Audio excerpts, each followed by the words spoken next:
I hope you can't hear the banging too much on this video. My downstairs neighbors are doing renovations, which I can't really complain about because of the number of times that I've done hoop in this apartment and whacked things, hit the floor, all sorts of noises. So if you hear some random banging, that's what it is. Hi guys, welcome to my channel. So I've had a lot of questions from you guys about single point hoops versus double point hoops, what the difference is, how you can change your single point to a double point or your double point to a single point, and why you would want to have one or the other. So today we're going to talk all about single point versus double point. I've got my two lovely assistants here. Their names are Olga and Baby.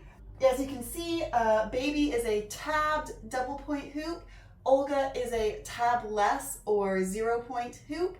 And I'm going to show you how you can use both of these hoops as a single point or double point hoop. Each one can be both with only very minimal equipment. All you need is spansets like this. These are looped nylon spansets. This is a shorter size. I think that these are about 1 meter. You can buy them online from pretty much any aerial supply website. The cheapest ones tend to be about 14, 15 euros and they're 1 meter long. The longer ones are a little more expensive. You can get anywhere up to about 4 meters for about 35 euros as I remember. You are only going to need 2 spansets like this to be able to make any hoop a single or a double point hoop.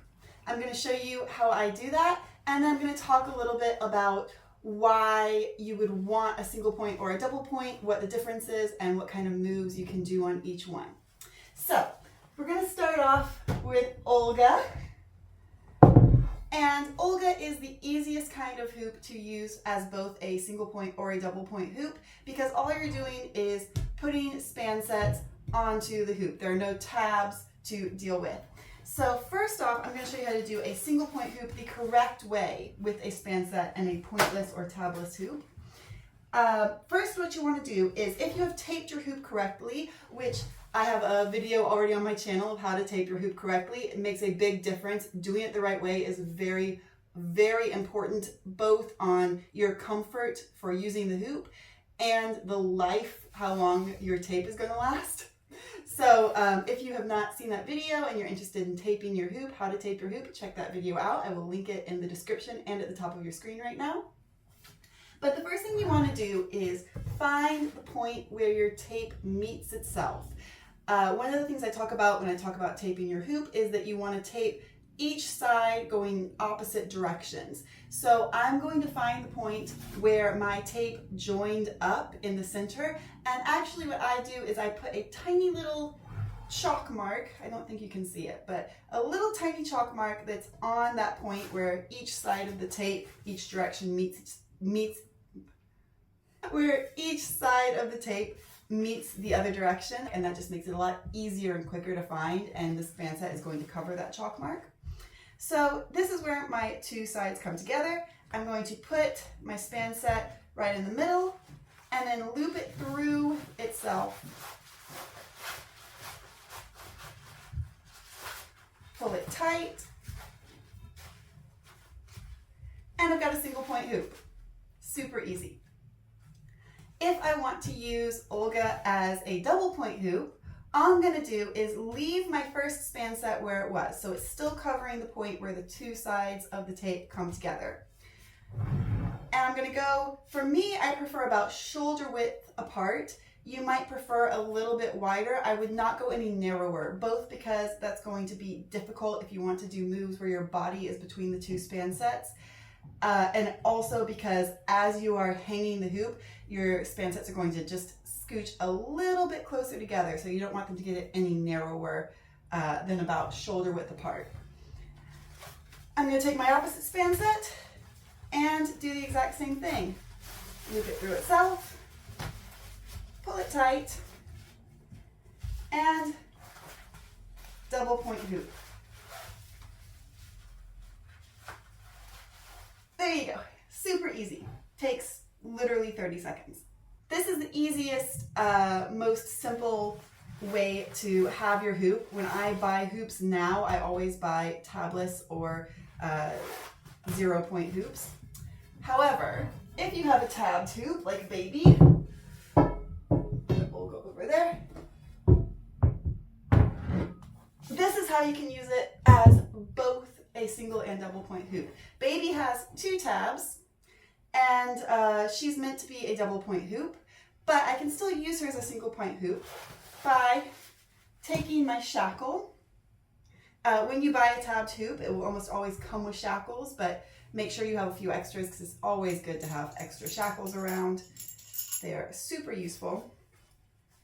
And to use her as a single point, this is pretty obvious. I'm just going to attach one spanset.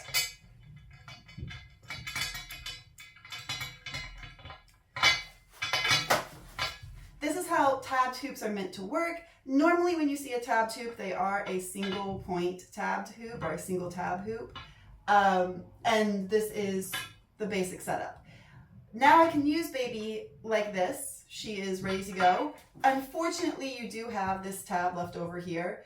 I have never found that to be a problem. I just have to practice once or twice my number with the tab out on the side like this and make sure that I know which side of it I'm going to put my hands on for certain moves. But I can use her as a single point hoop, no problem. I've done it loads of times. It's just a matter of getting used to having that little extra bit of metal there. Now, the other option, because sometimes people prefer not to have a shackle, the shackle can poke you occasionally if you're doing a lot of work on the span set, and it can just kind of get in your way. The other option is to do exactly what we did before, loop your span set around, and put the tab of the hoop right in the middle of the 2 sides of the span set. From there, I just pull the rest of my span set through, and I make sure that as I pull it tight, I'm keeping the metal tab in the middle of the 2 sides of the span set. And then I pull it up, and there will be this little bit of nylon, this little loop that you can put right next to your tab to make it even a little bit more covered. Here's the other side.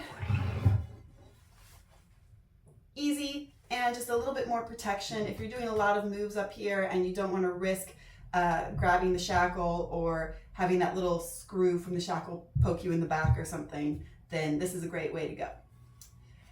If I want to do double point, I'm doing the exact same thing on the other side. Obviously, the nice advantage about this is that the span sets are not going to creep closer together at all because obviously they're around the metal bits, so they're going to stay put right where they are. So now I want to talk to you about why you would want to do that. The most common reason is because you want to do different moves. There are lots of moves that need double points.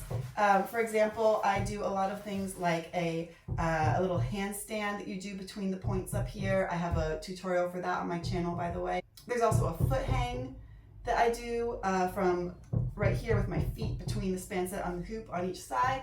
There are a lot of beautiful moves that you can kind of only do with double point hoops. If you're more of a flexible, contortion-y person, double point hoops are great because obviously if you have 2 points on each side, you're not going to have so much rolling around side to side. If you have one single point, when you pull on one side, your hoop's going to go a bit more to one side. So if you're trying to do really flexible, balancy, contortion-y moves, your hoop's going to be more stable and it's going to help you a lot more than a single point hoop necessarily would. If you're doing more dynamic moves, you might want the extra bounce of your hoop moving side to side. Sometimes that momentum is necessary for some moves. However, a double point hoop can be great for dynamics as well. Again, you have a little bit more stability. Also, if you're doing more span set heavy moves, for example, things where you are really using the span set as your apparatus more than the actual hoop, you might want to have a single point hoop because that way you only have one span set to deal with. Another really common reason that people want single or double point hoops specifically is for competitions. When I've done competitions, they have always been very clear about, for this competition you must use a double point hoop, or for this competition you must use a single point hoop. So for the rules of a competition, you are probably going to be required to use one or the other. That's a good time to be able to switch it up and switch around with your single or your double point hoop, because this way you don't have to go out and find a new hoop if they're asking for double point and you have only a single point. And of course, finally, a reason that you might want either single or double point is just to mix it up, to have a little bit more variety in your acts. I just did a circus yesterday where I was a guest artist, and they're asking what I could do to, distinguish myself from other people that they'd recently had as guest artists. So I said, oh, I can use my spanset this way. I can do my net that looks a little bit different. People are always looking for things that look a little bit different in the circus world. It makes you more valuable to the people who are creating the show. You can also use spansets in a lot of more interesting ways, like a tippy hoop, where you have one spanset on each side of the hoop and the hoop can do little flips. I will do a video about that eventually. Or as horizontal hoop, where you have 3 spansets or even 4 spansets, and the hoop's almost like a chandelier. Again, I'll also eventually get around to talking about how to rig those 2 options. They're a little bit more complex because the hoop moves in unexpected ways, so you do have to be quite careful with them. I feel like there was other stuff I wanted to say. It's totally gone out of my head right now. This has been a crazy week, so I'm not really retaining a lot of information. But if there's something that I haven't covered that you have a question about, please ask a question in the comments or send me a message on Instagram. My Instagram is linked in the description of this video. And I do try to eventually get around to answering. This summer I've been incredibly busy, but I will eventually get around to answering everybody. And with that, I think that's it for today. Please do take a minute to subscribe to my channel. It really does make a big difference when you subscribe, and especially when you like my videos. It really makes a huge difference, and I appreciate it a lot. So please take a moment to do that and check out my other videos. I've got a lot of videos over there, things like this, but also tutorials. And with that, I will see you guys next time.